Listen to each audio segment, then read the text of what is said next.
Okay, vi joiner bare her. Så er der faktisk ingen grund til det. Så har han lavet en, som vi gerne skulle få en masse XP ud af. Er du ikke kommet ud endnu? Jeg har trykket J, eller jeg har trykket flue ind. Okay, super. Jeg tror, at den automatisk går ind nu her. Ja, det skulle den nok gerne gøre. Fedt, mand. Sådan der. Så handler det sådan set bare om Rift. Rift, det er et power run, som hvor vi egentlig bare skal løbe rundt og smadre monster på tid og sørge for ikke at dø. Helst. Det er det handler om her. Og så når det er sådan at den bar her den når op på 100%, så kommer der en boss, som man får en hel masse gode ting af. Dyp. Og så nu her der skal vi egentlig bare følge med, og som I kan se, så stiger vi lynhurtigt i level. Det er hele tiden vi stiger i level nu. Og det er faktisk sådan det kommer til at køre næsten hele vejen op til level 70. Og lige så snart vi når level 70, så kan vi klare os selv derfra, mere eller mindre.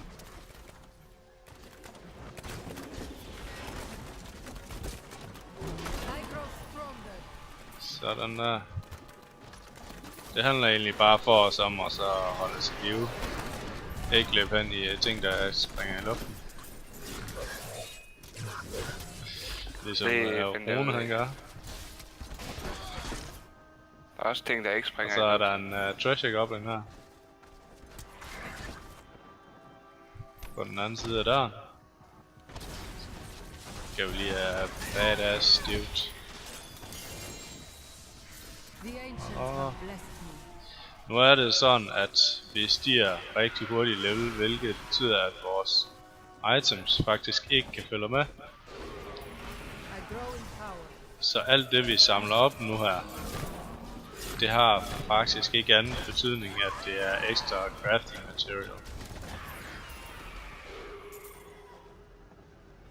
Jeg kan ikke revive et corpse. Nogle more times. Jeg skal nok revive. Men 1000 tak skal det have. Så. Og hvis det er, man lige kigger op på minimappet, så kan man faktisk se sådan en lille stjerne. Det er et legendary item, der er droppet. Så man kan altid se, hvor de kommer. Kan jeg også se det? Der er ikke noget. Man kan kun se til sig selv. Der er ikke noget ved mig. Nej, det er også fordi det kun er til mig. Der dropper ikke de samme items til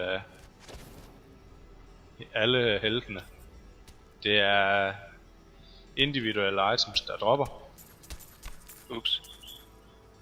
Hvilket betyder at det der dropper til mig ikke dropper til Rune og vice versa.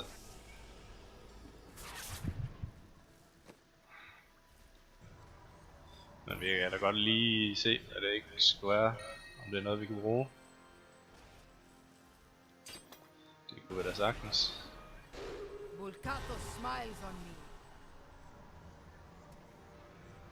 Og det er faktisk sådan at for at modtage XP, så skal man egentlig bare være i det samme map. Du kan sagtens være i byen og modtage XP. Du må bare ikke stå som værende ude af spillet. Så det vil sige, at hvis jeg skal tilbage og sælge nogle af alle de gule ting, så kan man stadigvæk nogle af de gule ting, jeg har, så kan jeg bare gøre det. Ja. Det der er med det, det er jo at du får XP'en, men du kan selvfølgelig ikke se om der dropper legendary items. Du kan heller ikke samle items op det samme med guld, så det er ofte en fordel og så lad være med at samle alt det crap op, jeg lige har gjort. Det er en fordel at samle alt det crap op, man har samlet op.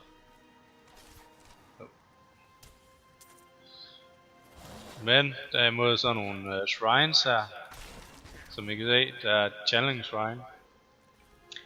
Det kan man kun få, hvis man er sammen. Og der skal man være inden for en vis radius. Selvom man er i det samme map, så er det ikke sikkert, at man får det.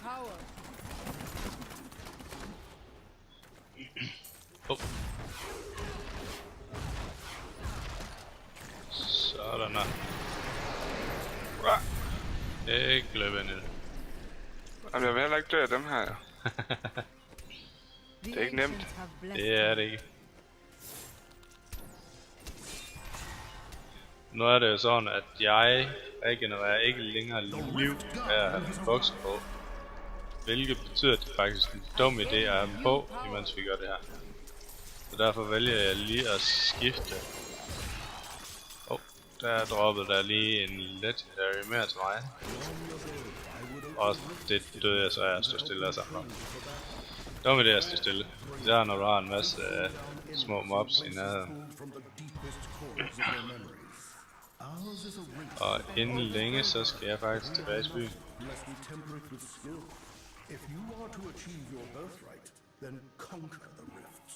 Så.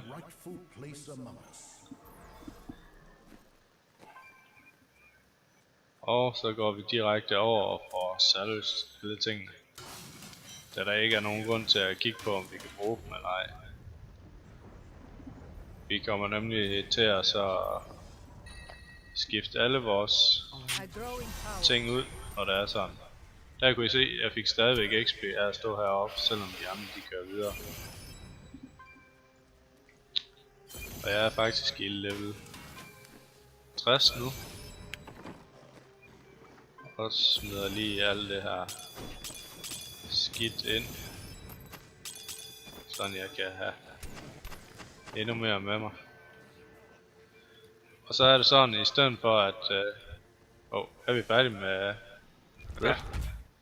Super. Jeg nåede ikke lige items. Det er fint. Fra bossen af. Det nåede jeg heller ikke. Det skulle vi egentlig have haft, fordi så får man en Greater Rift Key. Hvis man trykker her, så kan man se, at der er Nephilim Rift, og så er der Greater Rift. Greater Rift, dem kan vi først komme ind i, når vi når level 70. Vi er klar igen.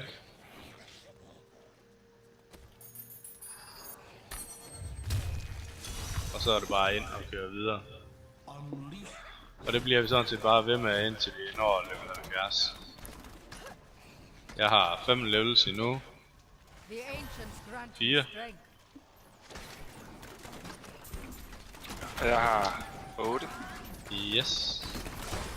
7. Og XP'en, den kan I følge hernede i bunden. Der kan I se, hvordan den stiger.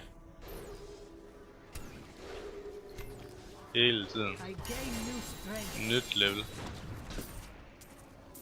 Der er en masse gode ting der. Jeg fik mega mange ting der. Det er simpelthen på grund af, at der var en boss der. Eller ikke en champion. Som er rigtig god at dræbe, fordi de smider en masse store gode ting. Så er vi klar. Det er sådan, at Rift de er delt op i en masse forskellige akt. Så du kan enten få et stort akt, hvor du render rundt indtil du har de 100%, eller du kan få en masse små, sådan du går hele tiden ned. I kan se her, vi er nået ned i toren her. Og det kan, man kan nemt komme helt ned til 5 små, og man kan også bare være i et stort.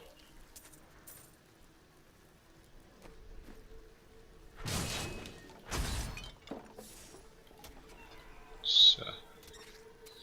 Er du med, Rune? Ja, jeg er på vej nu. Jeg skal bare lige tilbage og sælge alt det crap, jeg har. For lige at hurtigere få Rune med, så når det er sådan, at man skal køre rifts her, så i stedet for at tænke på, at man skal igennem den portal, nedad, så er der nogle flag oppe i byen, nogle banner. Og det er faktisk sådan, at hvis jeg lige prøver at revive i byen, så i stedet for at nu har jeg ikke nogen teleport, jeg kan TP, så kan jeg faktisk gå herover og trykke på det her banner, så kommer jeg direkte ligesom hvis jeg teleporter på en.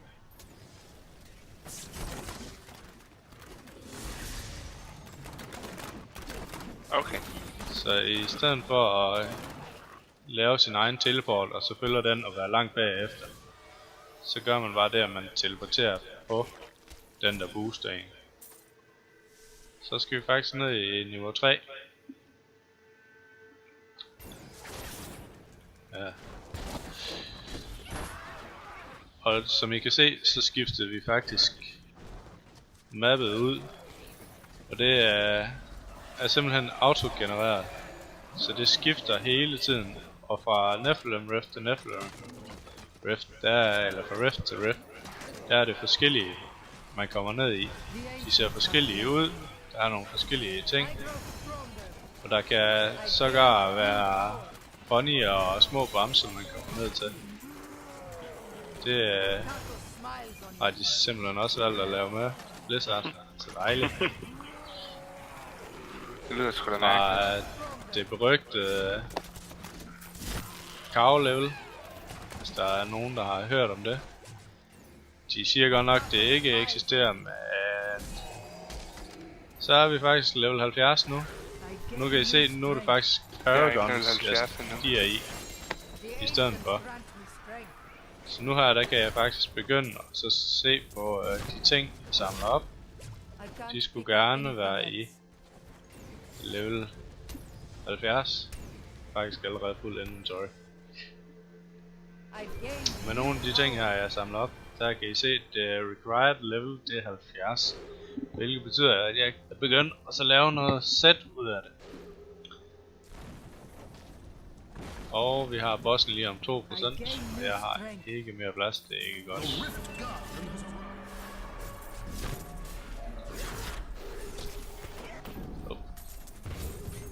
Sådan der, og vi fik faktisk allerede vores første Rift Key der.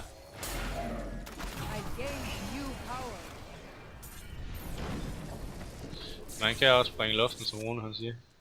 Ja. Man kan sagtens springe i luften.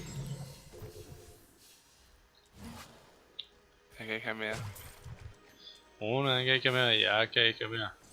Der er ikke nogen, der kan have mere. Det er sådan i almindelige Nephilim Rift, der dropper mobsene også items. Det gør de ikke i Greater Rift, der er det kun bossen, der dropper items. Nu skal vi lige se, at vi ikke kan få ud af den her. Bam. Der kan jeg lige level op. Og nu kan I se, der er en hel masse items her med spørgsmålstegn henover.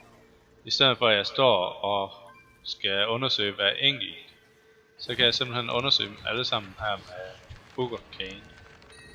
Se. Så har jeg fået alle sammen undersøgt og kan faktisk bruge dem.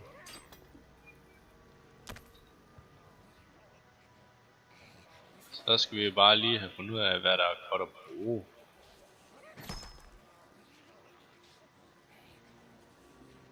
Så.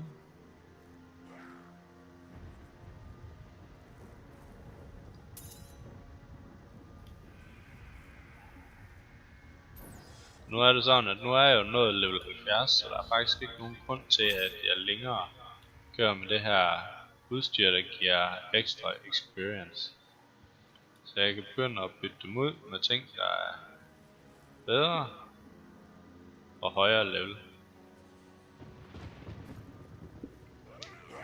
Og så? Det kan jeg ikke endnu. Vi siger ja tak til en Greater Rift 40. Eller en...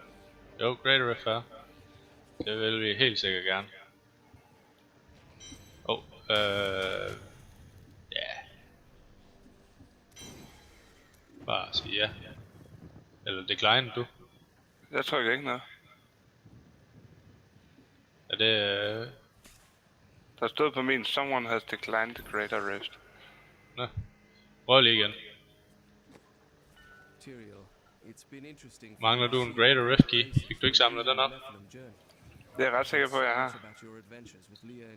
Det er en Greater Rift Key, det er sådan... Du decliner. Jamen, jeg trykker ikke noget. Nå, det er fordi han ikke har en Greater Rift Key. Vi skal lige igennem almindelig Rift igen så. Så skal jeg lige huske at samle alt op. Du skal bare samle en Greater Rift Key op. That's it. Okay. Han behøves det. Okay.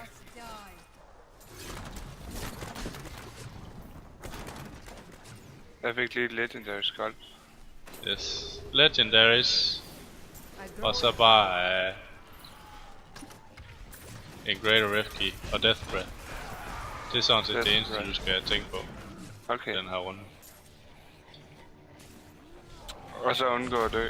Og undgå at dø helst. Af dem der springer i luften. Eller laver poison. Ja, det hele. Eller det der ild for eksempel. Blandt andet.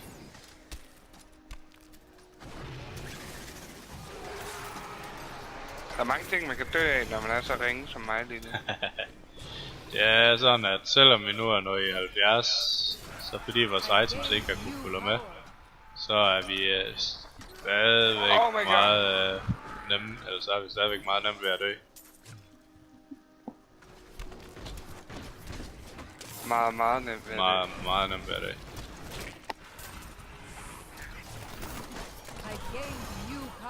Sådan der. Så fik vi et Paragon på træts. Og hvad gør det? Det er sådan at Death Breath, det droppes kun af Elite eller Champions. Så det er en rigtig god idé, når det er sådan, vi har været i nærheden af sådan nogle. Så lige gå hen og samle Death Breath op. Man kan på et tidspunkt få items, som gør at de dropper 2, ellers så dropper de kun 1. Og der er sådan, jeg tror faktisk sandsynligheden den er lavet om, så de altid dropper 1. Ellers så var der en tidlig udgave, hvor der var en sandsynlighed på, om de droppede det eller ej. Men fordi det er så en værdifuld ting, så har de valgt at gøre sådan, at den er garanteret. Så der altid dropper 1. Men man kan så stadigvæk få mulighed for, at der dropper 2 eller flere. I gain new strength.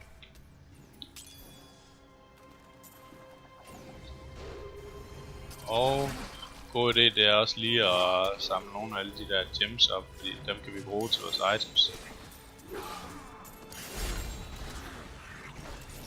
Hvad er det for nogle boosts du smider hele tiden? Nej, det er Jakob der smider. Min roommate. Badass. Hvad er det for nogle boosts? I grow in power. Det er par boots til det mindst brugte sæt. Blackthorn. Ja, det er faktisk. Det er så også en upgrade til mig, men jeg tror det er bedre at han får dem. Ja, du skal have de her boots, kom her hen til mig. Og så lige så snart vi kommer ind i næste akt der, så bum lige identified bootsen. For bootsen er identified, så du kan tage på. Okay. Fordi, hvorfor skal du ikke selv bruge bootsene, må jeg spørge? fordi jeg skal ikke bruge dem til det sæt her. Ah, Og så er jeg bedre til at holde mig i live. okay. Fordi det er jeg dårligt til. Yep. Lige præcis. Det var derfor at du skulle tage dem på. Det skal jeg gøre så. Ja tak. Der er et billede du også kan tage på. Var det ham der smed Ja, ja, det er ham der smider det. Han har ikke, han har fuld sæt. Ja, men skal vi så ikke finde ud af, om det er bedst til dig eller bedst til mig, det billede han? Nej, fordi det er ikke... Det er ikke set items, vi har brug for. På sigt. Nej, det var ikke et set item, det var et legendary bælte. Ja, men jeg skal bruge et mighty belt. Nå. Jeg tror bare, jeg bruger, hvad jeg kan få. Så medmindre du ikke kan bruge bæltet, fordi det er et barbar bælte, så Okay. I gain new strength. Great og Rift Key. yes. Og der droppede faktisk 2 til mig. Ja, jeg fik også 2. Det var en fornøjelse. Så har vi faktisk til, at vi kan gøre 2 Greater Rift igennem. Det er sammen med Greater Rift, der skal alle have en Rift Key for at kunne køre med. Hvorfor står der, at jeg ikke kan samle den her Bloodshard op? Det er fordi, du har for mange. Jeg har 500. Ja, så skal du over til Kadala og så bruge dem. Nå. Hvis du kan huske det, så har jeg jo fortalt, hvem Kadala det er. Ja, det er hende der, som man kan købe items af. Ja. Jeg har selv 250. Jeg har 500. Og så kommer du op til byen. Anything could happen. Okay. Og vi kunne godt bruge et I didn't even know I had that. chest. Det er sådan, selvom der står required level, så er det required level i forhold til, at man skal være level 16 for at kunne købe noget for blood shards. Det betyder ikke noget for det, man får ud af det. Fordi, som I kan se, så det jeg får ud af det, det er required level 70. Så det passer faktisk til mit level. Og det er sådan, at Do come back again. man kan få gul, blå og legendary og set items ved Kadala. Det er dog I can't carry any. sjældent. Jeg købte for alle 500, og jeg fik et legendary. Ja. Men Et legendary, og 2 blå og 3 af de gule. det man så vælger at gøre hos Kadala, når det er sådan, man køber ved hende, det er, at man også har den, der hedder Kanice Cube, som jeg vil komme til at vise på et tidspunkt, til at opgradere de gule items, man får, så når man kan få dem lavet om til bedre items.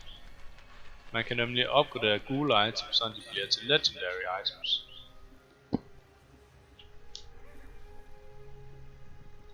Det var Black Dawns støvler, jeg fik. Ja, ganske rigtigt. Og dem skal jeg beholde på. Det vil nok være en god idé.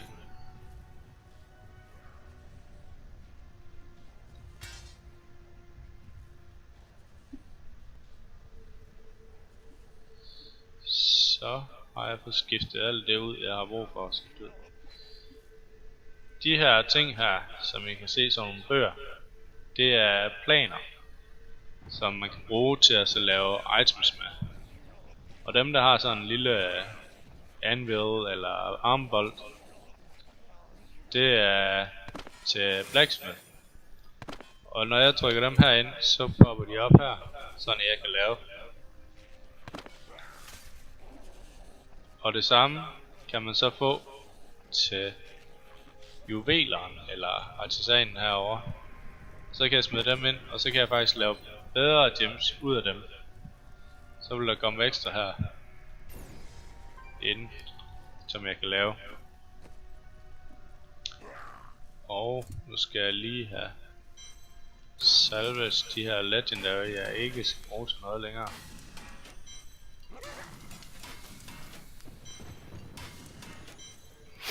Sådan der, sådan jeg får ekstra crafting material. Det her det er et bælte til Demon Hunters. Ja, og det er fordi du har badass til at smide dem til os. Men kan jeg ikke have det på? Jeg kan godt have det på alligevel, at det giver bedre stats med dexterity og sådan noget. Hvis der er et kryds over, så kan du ikke bruge det. Men jeg har det på. Ja, men hvis der er et kryds over det, så kan du ikke bruge det. Så er det en character bestemt item. Så kan andre hero classes ikke bruge den. Jamen jeg tror godt, jeg kan bruge den, for jeg har den Men på. derfor kan de godt have kryds stats, som passer til en anden class, men du kan stadigvæk bruge den. Det er bare ikke så god en ting at så have på det længere sigt. Men til at starte med, så er det fint nok at have på. Det I kan se, jeg er inde i nu, det er simpelthen Paragon. hvor I kan se, der er core, offense, defense og utility. For hver gang man stiger et Paragon level, så får man point i en af de her. Og man får på skift en i hver. Så man starter med at få en i core, får man en i offense, en i defense, en i utility, og så starter den forfra. Så kan man gå ind og så vælge mellem 4 forskellige ting, og så sætte dem ind i. Jeg vil vente med at sætte mine ind i nu, indtil jeg begynder at få et build, som jeg gerne vil gå efter, fordi det kan nemlig variere efter hvilket build jeg kører, om jeg har brug for en strength, eller vitality, eller speed, eller fury. Og det samme med de andre her. Ofte så vil man have brug for critical hit chance, da det øger ens chance for at så lave et kraftfuldt slag. Og det er også sådan, at vi faktisk nu her er i level 70, og så kan vi begynde at arbejde på, hvad skal vi have af abilities.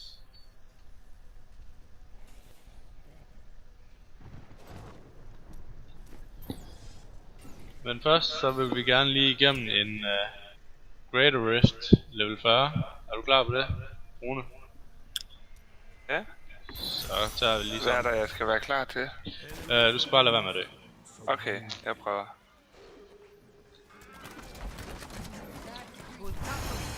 Og vi skulle gerne få et godt stort Paragon boost ud af det.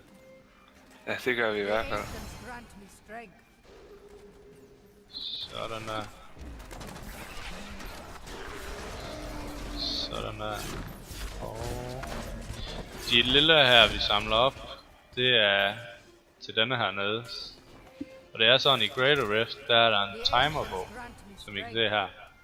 Og det betyder simpelthen, at der ikke kommer nogen bonus ud af, at man klarer den, hvis det er sådan, at man ikke når det inden for tiden.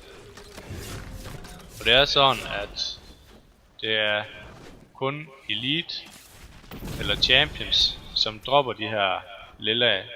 Så derfor gælder det faktisk om at komme hurtigt frem, så man hele tiden hopper fra Elite eller Champion til den næste. Så man hele tiden kan få nogle ekstra og komme fremad og nå op på de 100% inden tiden den løber ud.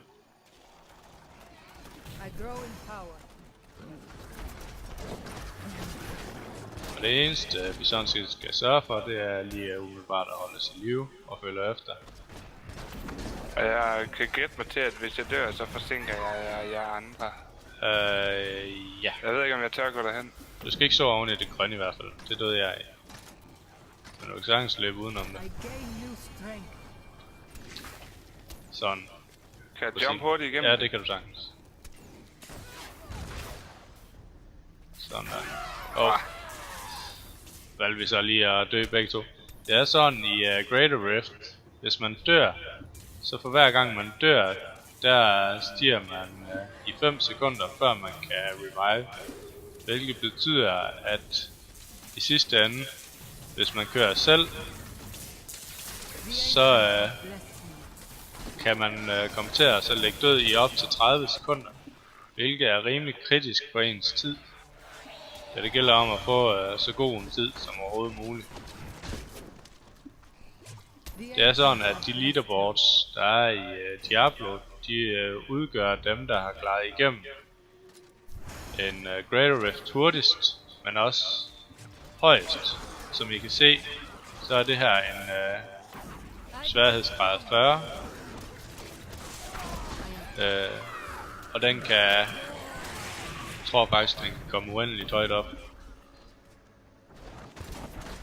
Der har jeg set nogen, der har været over Rift Difficulty til 100.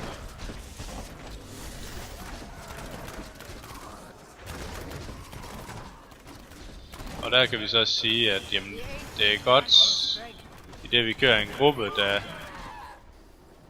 de andre de sådan set kan køre videre, og det derfor ikke betyder så meget, at vi dør, frem for hvis vi nu havde kørt selv, og så døde. Så ville det tage meget mere fra tiden, da vi selv skulle vente på at så komme i live igen. Det var da utroligt så nemt, jeg dør. Så du, jeg flyttede mig lige fra den pil der, Ja. og så døde du af den. Ja. Mit skjold flyttede sig. Det kan jeg ikke lide. Jeg gider ikke være dit skjold. Jeg kan godt lide Apropos det. skjold, har du set, hvor sejt mit nye skjold er? Har jeg ikke lige været inde og set? Det ser sejt ud i hvert fald. Ja. Kan man linke det? Ja, du kan linke det ned i chatten. Hvis du trykker chatten frem, og så tror det er shift, Sådan og så der. trykker på det. Yes, I gained lige new præcis. power. The Rift Guardian has arrived. Nej. Sådan bliver det en der. Han er vist svær at slå ihjel. Så Jeg har lyst til at gå ind og blind ham, men det hjælper nok ikke. ja, vi tror bare, vi skal holde os på sikker afstand. Ja, det tror jeg også. Sådan der. 10 minutter og 34. Og så valgte vi så at dø begge to af en eller Ja, anden, der fordi lige der blev kom skudt sådan en ud. sindssyg en. Så er det sådan, at alle de ting herinde, der er droppet, der får man en rune her. Eller en gem er det faktisk. Den gem, den kan man opgradere ved Ushi. Det der er så, det er at man kan opgradere den. Og så stiger den i level. Og når man når level 25 med en rune, så får man dens anden passiv. Så det gælder bare om at få den opad. Nu skal jeg bare upgrade nu. Ja, du opgraderer bare nu. Det er sådan, at man kan lave en Empowered Rift. I'm returning. Jeg kan opgradere den 3 gange. Ja. Hvis man laver en Empowered Rift, så kan man opgradere en 4. gang. Voltato smiles on me. Sådan der.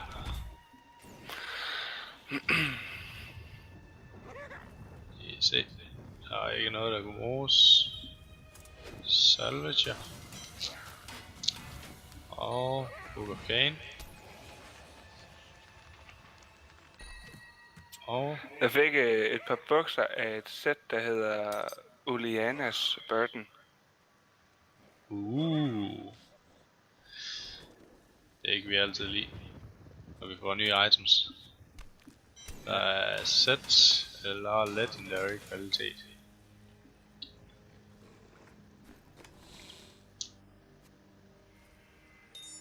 Sådan der.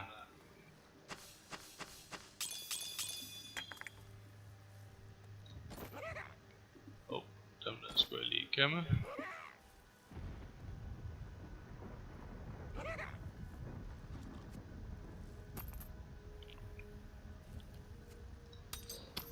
Sådan der. Og så kan vi faktisk sige mange tak for boostet badass fyr. Ja, det vil jeg også sige. Jeg har fået masser af gode ting, tror jeg. Og så er vi faktisk ved at være der, hvor vi skal begynde at så lede efter items selv, og alt det sjove det starter. Vi kan begynde at kigge på hvilke builds vi vil gøre, sådan noget.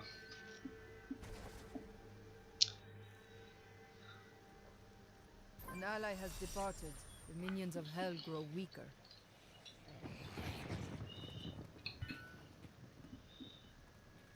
Så hvis vi nu lige vælger at leave begge to, eftersom vi ikke kan klare dem på Torment 6 endnu,